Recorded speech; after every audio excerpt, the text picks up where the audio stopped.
Bem-vindo a mais um podcast da Bíblia Fácil com Lorena Porto.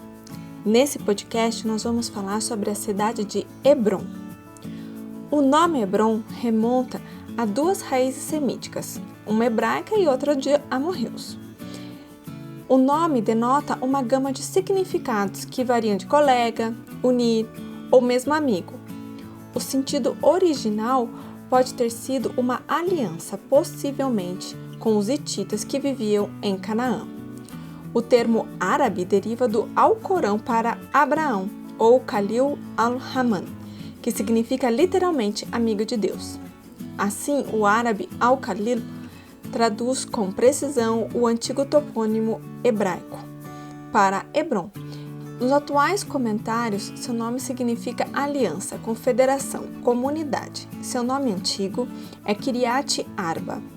Arba era o pai de Anak, que gerou Sazai, Aimã e Talmai.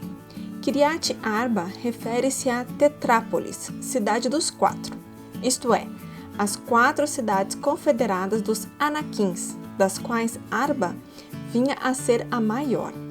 É possível que essas alianças possuíam um caráter militar. Talvez Hebrom tenha recebido esse nome como uma referência ao acordo de Abraão com os amorreus ou por essa antiga confederação dos antigos anaquins. Hebrom fica a cerca de 46 quilômetros de Betel, aproximadamente 2 dias de viagem, e 30 quilômetros de Jerusalém, ou seja, menos de um dia de viagem. Hebrom pertence à Cordilheira da Judéia, com uma altura de 972 metros acima do nível do mar, e era a cidade mais alta de Canaã. Ficava na junção das principais estradas da região. À volta de Hebrom havia oliveiras, parreiras, fontes, poços e pastos, ou seja, era uma região muito fértil. Hebrom ficava no que seria posteriormente o território da tribo de Judá, ao sul de Jerusalém. A caverna de Macpela, em que Abraão comprou para enterrar sua esposa Sara, fica muito próximo ali à cidade antiga e se tornou o sepulcro de toda a família, recebendo os restos mortais de Sara, Abraão, Isaque, Rebeca, Jacó e Lia. Raquel, a outra esposa de Jacó, foi enterrada próxima de Belém. Os filhos de Jacó não têm sepulturas conhecidas, somente de José, que foi enterrado nas terras que herdou de seu pai lá na região de Siquém. Abraão comprou as terras de um grupo de hititas que viviam na região, o que é uma evidência das confederações de tribos que viviam ali. Joséfo, Eusébio e Jerônimo citam o sepulcro dos patriarcas, que eram bem conhecidos em sua época. Herodes foi o responsável pela construção que vemos ali naquele lugar hoje. Um marco importante na cidade de Hebrom é Deir el-Arbani, local do tradicional sepultamento de Ruth e Jessé. Os estudiosos parecem concordar com que esses locais de sepultamento são realmente dos patriarcas e da família de Davi. Hebrom é uma das cidades mais antigas de Canaã. Números 13 e 22 diz que Hebrom foi fundada 7 anos antes de Zoan, ou seja, Tanis, segundo Flávio Joséfo, no Baixo Egito. Entretanto, não há registros de Tanis antes da 19ª dinastia do Egito, lá no Novo Império, mas há evidências de sua ocupação já em 3300 a.C., no período calcolítico. O primeiro assentamento expandido no local é datado do início da Idade do Bronze Antigo II, ou seja, 2700 a 2300 a.C. Um assentamento fortificado foi descoberto com uma área de aproximadamente 7,4 acres, mas este assentamento foi destruído e queimado em cerca de 2300 a.C. Não existem referências escritas antigas para a cidade do início do bronze, nem sabemos seu nome original ou sobre seus habitantes. Descobriu-se em escavações que, em cerca de 2000 a.C., Hebrom já era uma cidade bem estruturada, com túneis para enterrar os seus mortos.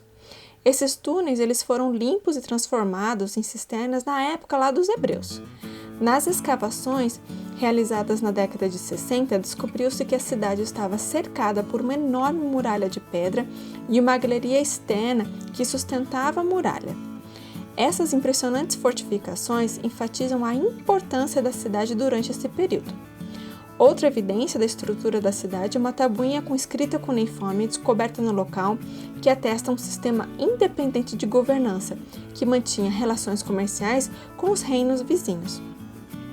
Em aproximadamente 1650 a 1550 a.C., Hebron foi destruída pelos Hicsos.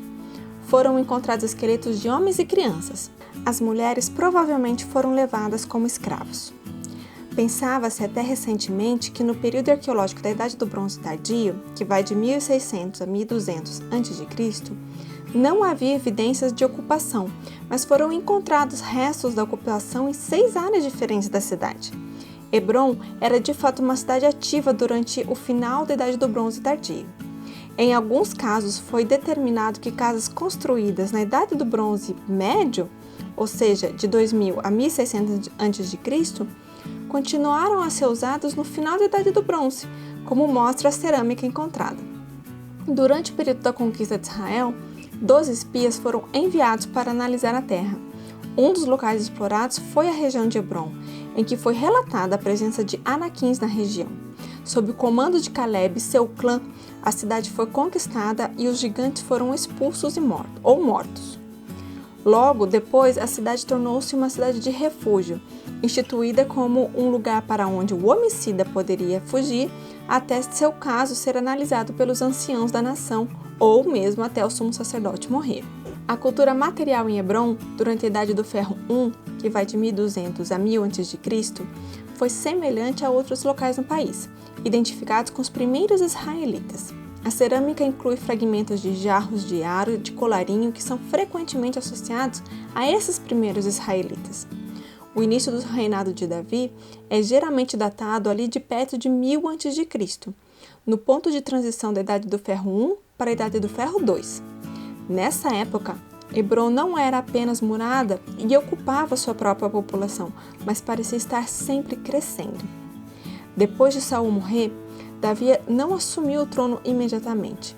Enquanto o filho de Saul reinava em Manaim, Hebron tornou-se a capital do reino de Davi, e ele ficou ali por 7 anos, até a morte de Isbosete, e em que todas as tribos o aceitaram como rei. Talvez por causa dessa perda de prestígio, é que os habitantes de Hebron apoiaram Absalão em seu golpe de estado contra o pai e tomada de poder em Jerusalém.